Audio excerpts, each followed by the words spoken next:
Hello friends, આજે આપણે ધોરણ 12ની પેપર પેટર્ન, ધોરણ 12ની પેપર સ્ટાઇલ કે જે 100 માર્ક્સમાં શું પૂછાવાનું છે, આપણે કેવી રીતની તૈયારી કરીએ તો આપણે સારા માર્ક્સ ડિસ્ટિંક્શન માર્ક્સ ઇંગ્લિશમાં લઈ આવી શકીએ. હવેની પેપર પેટર્ન એવી છે કે જો તમે થોડાક એલર્ટ રહ્યો, થોડાક સમજીને તમે તૈયારી કરો તો તમે સારા માર્ક્સ લઈ આવી શકો. કેવી રીતના મહેનત કરીએ, કેવી રીતની તૈયારી કરીએ અને પેપરમાં શું પૂછાવાનું છે, પહેલાં તો એક કોન્સેપ્ટ આપણી સામે ક્લિયર હોવો જોઈએ કે શું પૂછાવાનું છે. તો સેક્શન એ, એમાં શું પૂછાશે એની ચર્ચા કરું હું તમારી સાથે.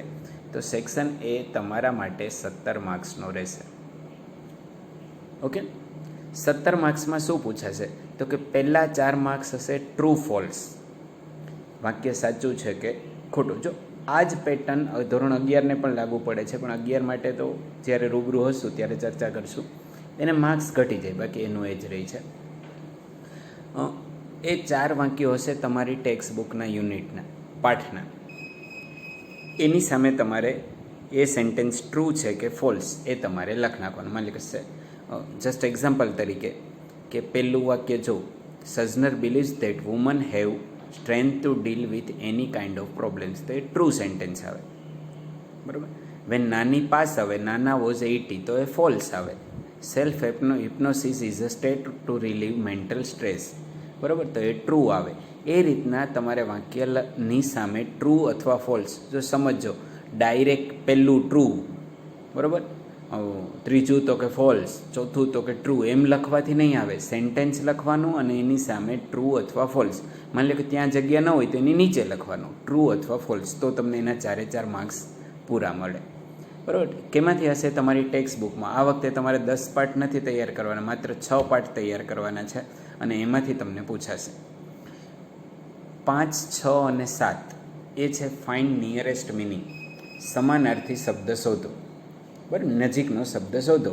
એ તમારી ગ્લોસરીના, આપણે દરેક યુનિટ ચલાવતી વખતે પહેલાં આપણે ગ્લોસરીના સ્પેલિંગ કરેલા છે, એવી રીતના શબ્દ ભંડોળમાંથી પૂછાશે.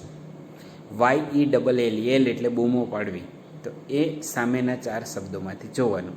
ક્રોલ એટલે આમ 4 પગે ચાલવું, બરાબર, તો રેન એટલે દોડવું, જમ્પ એટલે કૂદકા મારવા, લીપ્ટ એટલે કૂદકો મારવો, બરાબર. તો એ સિવાય શું આવશે તો CREPT, ક્રેપ્ટ. એવી રીતના એનો સમાનાર્થી શબ્દ શોધવાનો. એ 3 માર્ક્સ હશે. 4 ને 3 7 માર્ક. જોજો એ વિભાગ તમારા માટે સ્કોરિંગ છે, આમાંથી કોઈ તમારા અક્ષરનો માર્ક્સ પણ કાપી શકે નહીં. 4 ને 3 7 ક્લિયર થયું.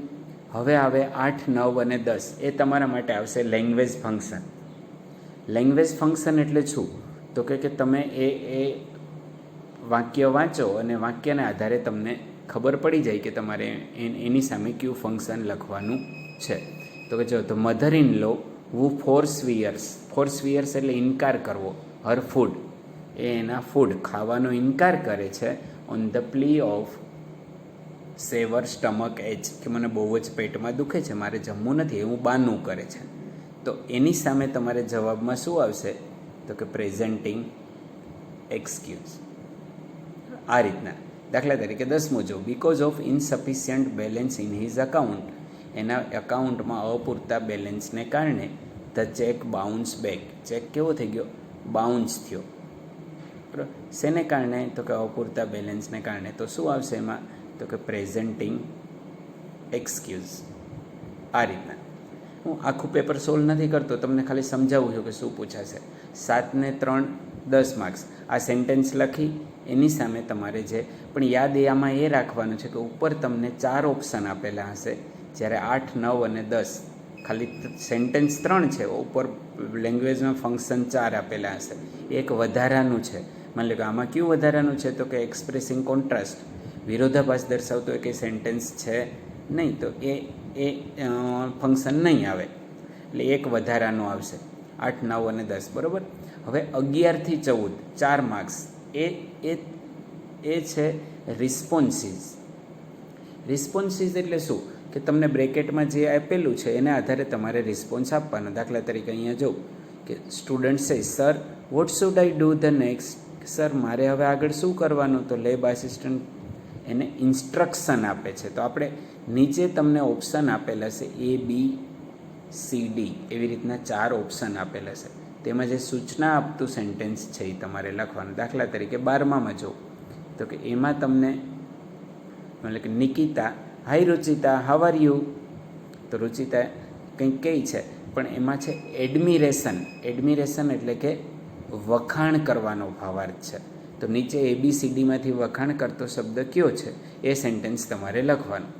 હાવ આર યોર પેરેન્ટ્સ, તો એમાં તો કોઈ વખાણ નથી. So you after a very long time, તો એમાં પણ વખાણ નથી. What a nice dress you are wearing, તો એ એડમાયર વખાણ કરે છે. એ રીતના તમને 11, 12 તો એની સામે રુચિતાની સામે સી કરી અને આખું સેન્ટેન્સ લખવાનું. નિકિતા અને રુચિતા આખો ડાયલોગ તમારે લખવાનો. એ જ રીતના 13 નંબર બરાબર, એમાં એન્કરેજમેન્ટ, એન્કરેજ કરવું એટલે પ્રોત્સાહન આપવું. એવી રીતના માની લો કે પ્રોમિસ આપતું હોય એ કયું છે એ લખવાનું. આ રીતના 11, 12 અને 13 અને 11થી 14, 11, 12, 13, 14 એ એના માટે હશે. 15, 16 અને 17 અંડરલાઇન કરેલ શબ્દ છે એ જવાબમાં આવે એ રીતના પ્રશ્નાર્થ વાક્ય બનાવવાનું.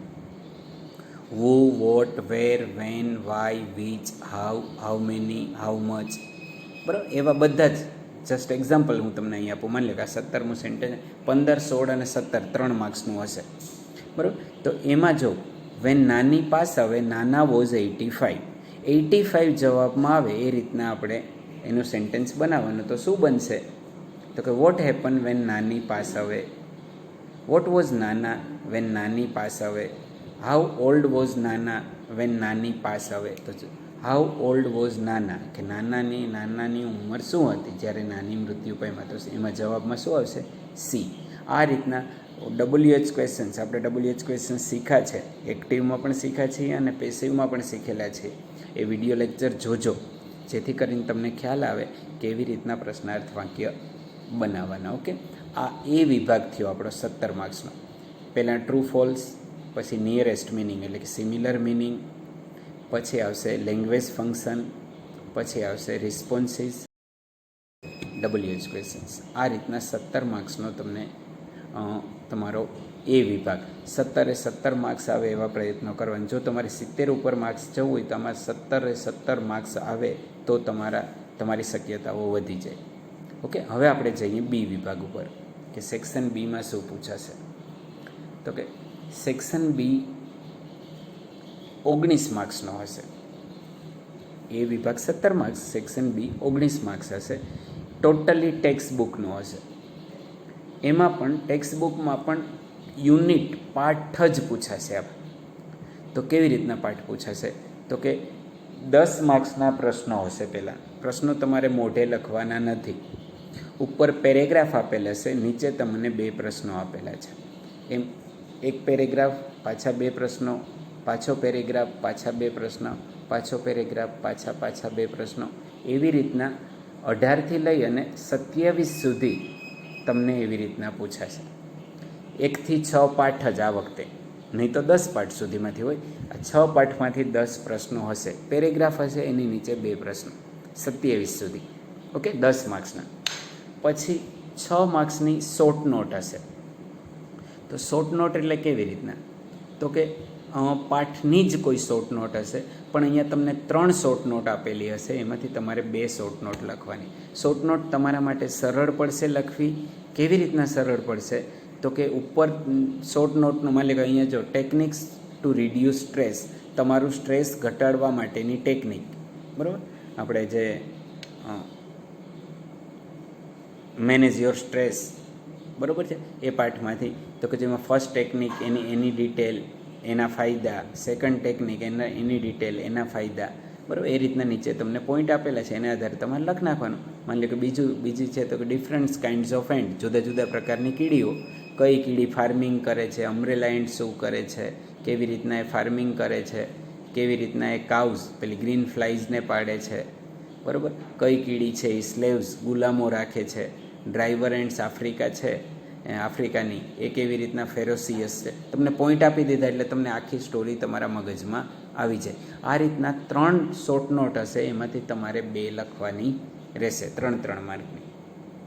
પછી બ્લેન્ક્સ ગેપ્સ હશે, ખાલી જગ્યા પૂરવાની તમારે 3 ખાલી જગ્યા હશે, એ પણ પાઠનો જ પેરેગ્રાફ હોય પણ 3 ખાલી જગ્યા હશે, બરાબર. પાઠનો પેરેગ્રાફ ન હોય તોય પણ જે શબ્દો આપેલા છે જે ગેપ્સમાં પૂરવાના એ શબ્દો એ વર્ડ્સ તો તમારે પાઠને લગતા જ હોય. 30, 31 અને 32. આમાં પણ યાદ રાખવાનું છે કે ઉપર તમને શબ્દો 4 આપેલા હશે, બ્લેન્ક્સ 3 હશે. ઓકે, આ રીતના 10 માર્ક્સના ક્વેશ્ચન્સ જે પેરેગ્રાફમાંથી, 6 માર્ક્સ શોર્ટ નોટ અને 3 માર્ક્સ આ રીત બ્લેન્ક્સ ખાલી જગ્યા. આ રીતનો તમારો બી વિભાગ રહેશે. ઓકે, હવે આપણે જઈએ સી સેક્શન ઉપર. સી સેક્શન તમારા માટે, જો એક બી વિભાગમાં મારે તમને કહેવાનું રહી ગયું કે બી વિભાગમાં એક પણ પ્રશ્ન છોડતા નહીં. પેરેગ્રાફમાંથી પ્રશ્ન લખજો જ. શોર્ટ નોટ પોઈન્ટને આધારે લખવાની જ. અને જો આ 31 થી 32 માર્ક્સ એ પણ પેરેગ્રાફ વાંચી અને વ્યવસ્થિત બ્લેન્ક્સ ખાલી જગ્યા પૂરો તો તમને એમાં માર્ક્સ સારા આવે. પેરેગ્રાફમાંથી પ્રશ્ન તમે ગમે તેવો લખો તો પણ થોડો ઘણો તો એને મળતો આન્સર મળે જ, એટલે અમુક માર્ક્સ તો તમને મળે જ. એટલે એક પણ પોઈન્ટ, એક પણ પ્રશ્ન છોડવો નહીં. એવરેજ વિદ્યાર્થીઓએ ખાસ અને સ્કોરિંગ કરવા માટે પણ ખાસ, એટલે એક પણ પ્રશ્ન છોડશો નહીં. હવે આપણે જઈએ સી સેક્શન ઉપર. સી સેક્શન તમારા માટે 20 માર્ક્સનો હશે. એમાં પહેલાં પેરેગ્રાફ હશે, આખો મોટો પેરેગ્રાફ હશે, બરાબર છે. એ પેરેગ્રાફને અંતે 5 પ્રશ્નો હશે, 33, 34, 35, 36 અને 37. તો સાહજિક થાય કે તમને એમ થાય કે એ પેરેગ્રાફ શેનો હશે? તો પેરેગ્રાફ તમારા માટે આપણી જે ટેક્સ્ટ બુક સિવાય એક સપ્લિમેન્ટરી રીડર આવે લેપવિંગ, એનો હશે.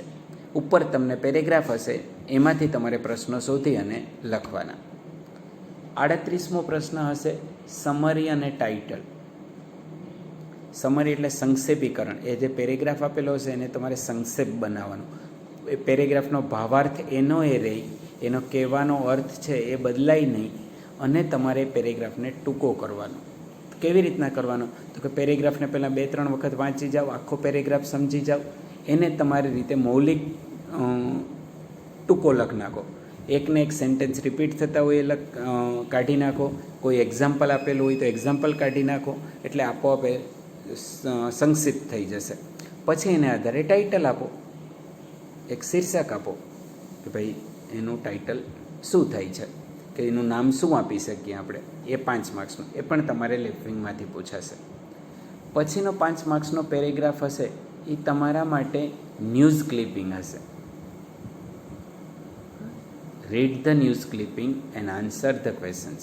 ન્યૂઝ ક્લિપિંગ એટલે કે છાપાનું એવું કંઈ પણ કટિંગ, છાપાના એવા કોઈ પણ ન્યૂઝ જેને આધારે તમારે નીચે 5 પ્રશ્નો આપેલા હશે, એ 5 પ્રશ્નોના જવાબ તમારે આપવાના, 39થી લઈ અને 43 સુધી. છાપાનું કોઈ પણ, એટલે 12નો પેરેગ્રાફ છે, એની તૈયારી તમારે કરવાની થતી નથી, ગમે તે પૂછાય, પણ ઉપરથી આપણે પ્રશ્નો શોધીને લખવાના છે એટલે એ આવડી જાય, બરાબર. એના પછી 5 માર્ક્સ હશે કાવ્ય પંક્તિ. આ વખતે તમારે માત્ર કેટલી પોએમ તૈયાર કરવાની છે? 4 જ. 6 પાઠ સુધીમાં તમારી પોએમ આવે છે 4 પોએમ તમારે તૈયાર કરવાની છે. એના આધારે પ્રશ્નો આવશે. ઉપર સ્ટાન્જા કાવ્ય પંક્તિ હશે, નીચે 3 પ્રશ્ન, પાછી કાવ્ય પંક્તિ અને પાછા 2 પ્રશ્નો. આ રીતના 5 માર્ક્સ એ પોએમના હશે. એટલે સી સેક્શન સમજાણું તો કે પહેલાં પેરેગ્રાફ, એમાંથી પ્રશ્નો શોધીને લખવાના, પછી પેરેગ્રાફ, એમાંનું સંક્ષેપીકરણ કરવાનું, પછી ન્યૂઝ ક્લિપિંગ, એમાંથી પ્રશ્નો શોધીને લખવાના, અને કાવ્ય પંક્તિ, એને આધારે તમારે પ્રશ્નો લખવાના. એ સી વિભાગ તમારા માટે 20 માર્ક્સનો થશે. ઓકે, આમાં પણ તમારે તમે ગમે તે લખશો તમને અમુક માર્ક્સ તો મળવાપાત્ર થતા જ હોય. ગમે તે લખશો મીન્સ પેરેગ્રાફમાંથી પ્રશ્નો શોધીને લખો એટલે કંઈક અંશે તો તમને એ મળવાપાત્ર જે થતા હોય એ માર્ક્સ તમને મળે જ. એટલે બી અને સી વિભાગ છે એ એવરેજ માર્ક્સ તમારા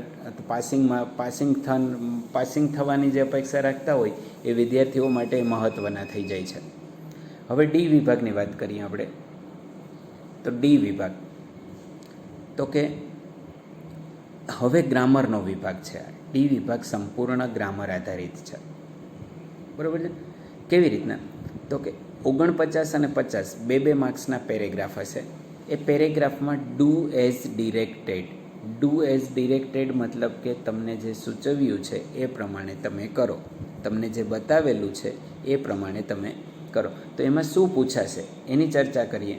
તો 49મો જે પ્રશ્ન હશે એ પેરેગ્રાફ હશે. એ પેરેગ્રાફને કાં તો તમને કાળ બદલાવાનું કીધું હોય છે. જો અહીંયા જો આઈ ડુ નોટ આસ્ક, તો એને બદલે અહીંયા શું લખેલું છે આપણે, તમને એક વાક્ય બનાવીને આપેલું છે. જો I have not ask for, I do not ask ફોરની જગ્યાએ શું લખ્યું, I do have not ask for, એટલે કે સાદો વર્તમાન કાળ છે, પણ તમારે કયો કાળ કરી નાખવાનો છે, પૂર્ણ વર્તમાન કાળ. આવી રીતના કાળ બદલવાનો હશે. અથવા આઈની જગ્યાએ હી કરવાનું હોય, આઈની જગ્યાએ વી કરવાનું હોય, એ રીતના જેન્ડર બદલવાનું હોય, એ સિંગ્યુલર પ્લુરલ એકવચન બહુવચન કરવાનું હોય, એવી રીતનો હશે. જે તમને સૂચવેલું છે એ પ્રમાણે કરવાનું. એક વાક્ય તમને બનાવીને આપેલું હશે. 50મો પ્રશ્ન છે, એક્ટિવમાંથી તમારે પેસિવ બનાવવાનું છે. વાક્ય એક્ટિવ છે એને તમારે પેસિવ બનાવવાનું, બરાબર. એ 50મો પેરેગ્રાફ, એ બે માર્ક્સના હશે. 51મો છે, આજના વિડીયો પછી નેક્સ્ટ આપણો વિડીયો ઇનડાયરેક્ટ સ્પીચનો જ હશે. ઇનડાયરેક્ટ સ્પીચ થોડો લાંબો ટોપિક છે, બરાબર છે. તમે 9મા અને 10મામાં પણ શીખ્યા હશો, બરાબર ને, 11મામાં પણ શીખેલા હશો. એમાં જેમ પૂછાય એ રીતના જ પેરેગ્રાફ હશે. 4 માર્ક્સનો પેરેગ્રાફ હશે. ડાયરેક્ટમાંથી તમારે એને ઇનડાયરેક્ટ સ્પીચમાં ફેરવવાનો થાય છે. એ 51મો પ્રશ્ન. 52 થી 58, 52 થી 56 કમ્પ્લીટ ધ સેન્ટેન્સ. આપણે હમણાં થોડાક દિવસ પહેલાં જ તમે બધા જ આપણે જેટલા ટોપિક શીખી ગયા એના સેન્ટેન્સનો આપણે સમન્વય કરી અને વિડીયો બનાવેલો હતો, અને એ તમે જોયો પણ હશે. 52, 53, 54, 55 અને 56. Okay, A complete the sentence. અધૂરા વાક્ય છે એ પૂરા કરવાના. શેને આધારે પૂરા કરવાના, તો કે બ્રેકેટમાં જે આપેલું છે એ પ્રમાણે. માની લો કે 52મું જ એક છે તો ઇફથી બનાવવાનું, કન્ડિશન શરતોને આધીન. 53મું છે તો વિથ એ વ્યૂ ટુથી, બરાબર, પર્પઝવાળું સેન્ટેન્સ છે એ આપણે શીખ્યા છે, એ રીતના બનાવવાના. 57મું છે સિન્થેસિસ, જે તમે 2 દિવસ પહેલાં જ વિડીયો જોઈ ગયા. સિન્થેસિસ 4 વાક્યો હશે એને જોડી અને એક વાક્ય બનાવવાનું, 3 માર્ક્સનું, બરાબર. જો પહેલાં શું આવશે તો કે 49, 50, 2 માર્ક્સના 4 માર્ક્સ, 4 માર્ક્સનું ઇનડાયરેક્ટ સ્પીચ 8, 5 માર્ક્સના કમ્પ્લીટ ધ સેન્ટેન્સ 13, 3 માર્ક્સના સિન્થેસિસ 13 ને 3 16, અને 4 માર્ક્સનું કરેક્ટિંગ એરર્સ. જે અંડરલાઇન કરેલ શબ્દ છે એ ભૂલ છે એ સુધારી અને તમારે પાછો પેરેગ્રાફ લખવાનો, બરાબર. જે ભૂલ સુધાર. આ વખતેના રવિવારની ટેસ્ટમાં પણ મેં તમને 12 થી 15 3-4 પ્રશ્નો મેં આના જ પૂછેલા છે, એ પણ તમને ખ્યાલ આવશે, બરાબર છે. એટલે આ રીતના ડી વિભાગ રહેશે. કેટલા માર્ક્સનો થશે તો કે 20 માર્ક્સનો. કેવી રીતના થશે તો કે 4 ડુ એઝ ડાયરેક્ટેડના, 4 ઇનડાયરેક્ટ સ્પીચના 8, 5, 13, 3 સિન્થેસિસના 16 અને 4 આના. એટલે ડી વિભાગ તમારા માટે 20 માર્ક્સનો થશે. આ ગ્રામર આધારિત છે. ડી વિભાગ ટોટલી શેનો છે, ગ્રામર આધારિત. ઓકે, હવે આપણે ઈ વિભાગમાં જઈએ. ઈ વિભાગ તમારા માટે કમ્પોઝિશન છે. ઈ વિભાગમાં 49મો પ્રશ્ન એ ઇન્ફોર્મેશન ટ્રાન્સફર કહી શકાય. જે તમને માહિતી આપેલી છે એને આધારે તમારે 80 શબ્દોમાં લખવાનું. જો અહીંયા શું છે, study the following tree diagram. એ કોઈ એવો ડાયાગ્રામ આપેલો હોય, કોઈ ચાર્ટ આપેલું હોય, કોઈ ગ્રાફ આપેલો હોય, કોઈ પિક્ચર આપેલું હોય, કોઈ ટેબલ આપેલું હોય, હે ને, કોષ્ટક આપેલું હોય, એને આધારે તમારે વાક્યો બનાવવાના. માની લો કે અહીંયા તમે સેન્ટેન્સની શરૂઆત કરો તો કેવી રીતના કરો, તમે 10 વાક્યો લખો એટલે 80 વર્ડ્સ થઈ જાય. 10 થી 15 વાક્યો લખ નાખો એટલે ઘણું થઈ ગયું. તો કે here is the tree diagram about different oils. જુદા જુદા ઓઇલ્સ વિશે. Here are 3 types of oils, groundnut oils, vegetable oils, mineral oils. આ રીતના તમારે સેન્ટેન્સ બનાવે. ગ્રાઉન્ડનટ્સ વિશે લખવાનું, વેજીટેબલ ઓઇલ્સ વિશે લખવાનું, એમાંથી શું બને એ લખવાનું, મિનરલ ઓઇલ્સ વિશે લખવાનું, એમાંથી શું બને, એટલે આરામથી સેન્ટેન્સ થઈ જાય. આ એકદમ ઇઝી છે, 5 માર્ક્સ. ઓકે, પછી 60 રાઇટ અ પેરેગ્રાફ, નિબંધ. જો અહીંયા તમને 3 આપેલા છે, પણ 3 નહીં પણ 2 પૂછાય.